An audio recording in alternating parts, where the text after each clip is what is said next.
Praise lord. దేవుని పరిశుద్ధమైన నామమునకు మహిమ కలుగునగాక.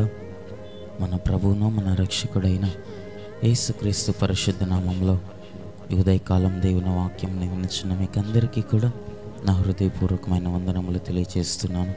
ప్రియులారా, దేవుని యొక్క అత్యున్నతమైన ప్రేమ, అత్యున్నతమైన కనికరం మనకు మరొక దినాన్ని అనుగ్రహించింది.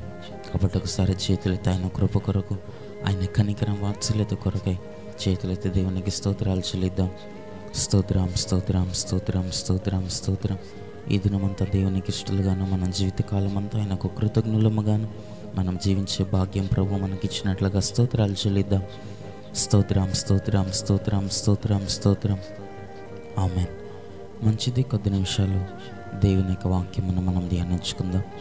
చూడండి, బైబిల్ గ్రంథంలో నుండి దేవుని యొక్క వాక్యమును మనం ధ్యానించుకున్నట్టు కొరకు మత్తయి సువార్త 8వ అధ్యాయము 26వ వచనాన్ని మనం చూసినప్పుడు అక్కడ ఈ విధంగా వ్రాయబడుతున్నది.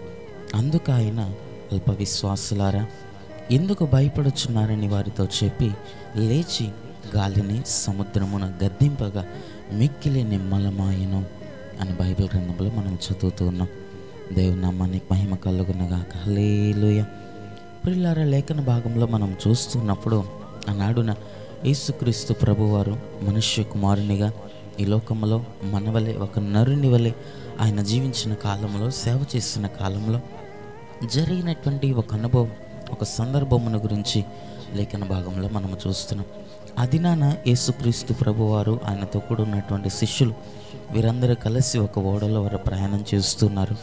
ప్రయాణం చేస్తూ ఉండగా మార్గంలో గాలి, అలలు, తుఫాను భయంకరముగా ఆ ఓడను కుదిపివేసినప్పుడు, వారు ప్రయాణిస్తున్నటువంటి ఆ మార్గంలో భయంకరమైనటువంటి తుఫాను వచ్చినప్పుడు అక్కడ ఉన్నటువంటి ఆ శిష్యులందరూ కూడా యేసు ప్రభు వారి దగ్గరికి వెళ్ళి, ప్రభువా మమ్మల్ని రక్షింపుమో, మమ్మల్ని రక్షింపుమో, మేము నశించిపోవచ్చున్నామని ఆయన దగ్గరికి వెళ్ళి వారు అడుగుతున్నప్పుడు దేవుడు అంటున్నాడు కదా, యేసుక్రీస్తు ప్రభు వారు అంటున్నారు కదా, అల్ప విశ్వాసులారా మీరెందుకు భయపడుచున్నారని దేవుడు వారిని గద్దిస్తున్నట్లుగా మనం లేఖన భాగంలో మనం చూస్తున్నాం. ఆనాడున యేసుక్రీస్తు ప్రభువారే వారితో పాటు ఉన్న ఆనాడున వారు అల్ప విశ్వాసంతో వారు కనబడుతున్నారు. అంతకు మునుపు దేవుడు చేసిన అద్భుతములను, దేవుడు చేసిన ఆశ్చర్య కార్యములను, ఆయన దయ్యములను ఎలా వెళ్ళగొట్టాడో, రోగులను ఎలా స్వస్థపరిచాడో, బలహీనతలతో ఉన్నటువంటి వారిని, రోగముతో ఉన్నటువంటి వారిని, దయ్యము చేత పీడింపబడుతున్నటువంటి వారిని అనేక సంవత్సరాలుగా స్వస్థత లేక, అనేక సంవత్సరాలుగా నెమ్మది లేకుండా ఉన్నటువంటి వారిని ఎలా దేవుడు బాగు చేశాడో, ఇవన్నీ ఆనాడున శిష్యులు దగ్గరే ఉండి చూచిన అటువంటి శక్తి కలిగినటువంటి దేవుడు, సర్వోన్నతుడైనటువంటి దేవుడు వారితోనే ఉన్నా, వారి పక్షముననే ఉన్నా, వారి ప్రక్కనే ఉన్నా, వీరు ఆ రోజుల్లో విశ్వాసం లేని వారిగా ఆనాడున శిష్యులు కనబడుతున్నారని లేఖన భాగంలో మనం చూస్తున్నాం. అందుకనే దేవుడు అంటున్నాడు కదా, అల్ప విశ్వాసులారా. దేవుడు శిష్యులను చూచి అంటున్నాడు, అల్ప విశ్వాసులారా మీరెందుకు భయపడుచున్నారని ప్రభు వారిని ప్రశ్నిస్తున్నాడు. ఈ రోజున అనేక మంది, మనము కూడా అనేక మార్లు మన ఆత్మీయ జీవితాల్లో శోధనలను చూచి, శ్రమలను చూచి, చిన్న చిన్న సమస్యలను చూచి దేవుని మీద విశ్వాసము ఉంచలేనటువంటి వారిలముగా అల్ప విశ్వాసముతో ఆ శోధనలను చూచి భయపడుతూ, శ్రమలను చూచి భయపడుతూ, శోధనలను అపవాది తీసుకుని వచ్చేటువంటి ఆ క్షణమాత్రం ఉండేటువంటి ఆ సమస్యలను చూచి అధైర్యపడేటువంటి వారిలముగా, దేవుని విడిచిపెట్టేటువంటి వారిలముగా, దేవుని మీద విశ్వాసమును కోల్పోయేటువంటి వారిలముగా అనేక మార్లు మనము కనబడుతూ ఉంటాం. దేవుడు మనకు అనేకమైన ఆశ్చర్య కార్యములను చేసిన దేవుడు, మన జీవితంలో ఎన్నెన్నో గొప్ప కార్యములను చేసినా కూడా చిన్న సమస్యలను చూచి మనము అధైర్యపడుతూ ఉంటాం. సర్వోన్నతుడైనటువంటి దేవుడు మన పక్షమున ఉన్నాడని మరచి, సైన్యాధిపతి అయినటువంటి దేవుడు, సైన్యములకు అధిపతి అయినటువంటి దేవుడు, సర్వకృపానిధి అయినటువంటి దేవుడు, అద్భుతవంతుడు, ఆశ్చర్యకరుడు, సమాధానకర్త అయినటువంటి దేవుడు మన పక్షమున ఉన్నాడని, మనకు తండ్రిగా ఉన్నాడని మనం మరచి అనేకమైనటువంటి శోధనలు, అపవాది తీసుకుని వచ్చేటువంటి సమస్యలను చూసి మనం ధైర్యపడుతుండం.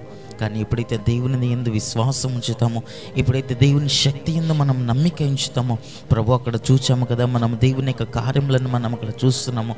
ఆనాడున్న వారికి విశ్వాసమును కలిగించుటకు మరి ఒకసారి దేవుడు వారి జీవితాల్లో గొప్ప కార్యములను చేశాడు. ఆయన నోటి మాట మూలముగట సముద్రము నిమ్మలమైందని, గాలి అణిగిపోయిందని మన బైబిల్ గ్రంథంలో చూస్తున్నాం. ఆనాడు నా గాలి సముద్రమును చూచి దేవుడు గద్దించినప్పుడట అవి నిమ్మలమాయను, అవి దేవుని మాటకు లోబడుతున్నాయని మనము చూస్తున్నాం. అనగా ఈ గాలిని, సముద్రమును కూడా ఆజ్ఞాపించగలిగినటువంటి, గద్దించగలిగినటువంటి శక్తి కలిగినటువంటి దేవుణ్ణి మనము కలిగి ఉన్నాం. అటువంటి దేవునికి మనము కుమారులము, కుమార్తెలమై ఉన్నాం. అటువంటి దేవుని రక్తంలో నీవు నేను కడగబడి ఉన్నాము. కనుక విశ్వాసమునకు కర్త యుద్ధాన్ని కొనసాగించు యేసు వైపు చూస్తూ మనం అడుగులు వేసేటువంటి వారులముగా మనం ఉండాలి. అపవాది తీసుకొని వచ్చే ప్రతి శోధనల మీద జయమును పొందేటువంటి వారులముగా మనం ఉండాలట. వాటిని చూచి అధైర్యపడినప్పుడు, వాటిని చూచి వెనుకడుగు వేసినప్పుడు దేవుని కృపను మనము చూడలేం, దేవుని యొక్క కనికరమును మనం చూడలేం. కనుకనే ఈ చివరి దినాల్లో అపవాది తీసుకుని వచ్చేటువంటి శోధనలను, శ్రమలను చూచి అధైర్యపడక విశ్వాసంతో మనము దేవుని కొరకు నిలబడి గొప్ప కార్యములను చూచే వారులముగా మనం ఉండాలి. దేవుడు అంటున్నాడు కదా, ఇంకొక మారు బైబిల్ గ్రంథంలో మనం చూసినప్పుడు, మనుష్య కుమారుడు రెండవ రాకడలో ఈ భూమి మీదకి వచ్చినప్పుడు విశ్వాసమును ఆయన కనుగొనగలునా, విశ్వాసము కలిగినటువంటి వారిని, విశ్వాసము కలిగిన మనుషులను ఆయన చూడగలడా అని ప్రభువే పలుకుతున్నారు. అనగా ఈ రోజుల్లో ఆ విధముగా అపవాది క్రియ చేస్తున్నారు. ప్రతి ఒక్కరిలో ఉన్నటువంటి విశ్వాసమును, వారిలో ఉన్నటువంటి దేవుని మీద వారికి ఉన్నటువంటి నమ్మకమును తీసివేయచ్చు, విశ్వాసము నుండి పడద్రోయచ్చు. అనేక మందిలో అపవాది ఘోరముగా క్రియ చేస్తున్నాడు. కనుక దేవుని వాక్యమును బట్టి, ఆయన మాటను బట్టి మనం శక్తి కలిగి, బలము కలిగి, విశ్వాసముతో మనం ఈ చివరి దినాల్లో నడుచుకునేటువంటి వారులముగా మనం ఉండాలి. అప్పుడే దేవుని శక్తిని మనం చూస్తాం, దేవుని కార్యములను మనం చూడగలుగుతాం. మన నమ్మికను బట్టి దేవుడు మనకు గొప్ప కార్యములను చేయగలుగుతాడట. కాబట్టి ఈ చివరి దినాల్లో విశ్వాసమును కోల్పోక, విశ్వాసంలో నుండి వెడలిపోక, తొట్టిల్లిపోక, ఆయన మాట, ఆయన యొక్క వాక్యము శక్తి కలిగినదని మనం నమ్మి దేవుని దగ్గర మనం ప్రార్థించినప్పుడు మన జీవితాల్లో ప్రభు గొప్ప కార్యములను చేయగలుగుతారు.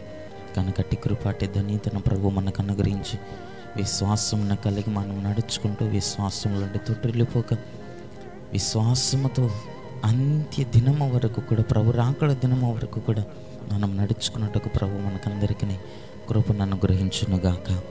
ఆమేన్. కన్నులను మూసుకునండి, ప్రార్థన చేసుకుందాం. మహాపరిశుద్ధుడా, దయగలిగిన మా ప్రభువానికి స్తుతులు స్తోత్రములు చెల్లిస్తున్నాం. మీరు మాకు ఇచ్చినటువంటి ఈ దినం, మీరు మాకు ఇచ్చిన నీ వాక్యమును బట్టి నీకు స్తోత్రములు చెల్లిస్తున్నాం. ప్రభా, నాడన అల్ప విశ్వాసముతో నీ దగ్గర వారు కనబడినట్లుగా ఈ చివరి దినాల్లో మేము అల్ప విశ్వాసంతో మేము కనబడక నీ యందు నమ్మిక ఉంచి, నీ మాటలో శక్తి ఉన్నదని, నీ వాక్యములో శక్తి ఉన్నదని, నీవు సర్వోన్నతుడవని, నీ ఆశ్చర్య కార్యములను, శక్తి కలిగిన కార్యములను మా జీవితంలో చేయగలవని మేము నమ్ముతూ, విశ్వాసం ఉంచుతూ, విశ్వాసమునకు కర్తైన నీ వైపు చూస్తూ మేము అడుగులు వేయినట్లుగా మాకు సహాయం అనుగ్రహించండి. అట్టి కృపతో, కనికరమతో మమ్మల్ని నింపండి. వాక్యం విన్న ప్రతి ఒక్కరిని మీరు ఆశీర్వదించండి. వారి కుటుంబాల్లో, వారి ఆత్మీయ జీవితాల్లో వారికి ఉన్నటువంటి ప్రతి శోధనల మీద, ప్రతి సమస్యల మీద మీరు వారికి జయమనిచ్చి, సర్వోన్నతుడైనటువంటి నీవు మా అందరి పక్షముగా ఉండి, మాకు ముందుగా ఉండి, మెట్టగా ఉన్నటువంటి ప్రతి స్థలములను, మార్గములను సరళము చేసి నీ కృపలో మమ్మల్ని నడిపించమని ప్రార్థిస్తున్నాం. అటు సహాయం, కృపతో మమ్మల్ని నింపి నీ నిత్య రాకుడు కొరకు మమ్మల్ని అందరినీ సిద్ధపరచమని యేసయ్య నామములో ప్రార్థించి అటు కృపను పొందుకొని నామ తండ్రి. ఆమేన్.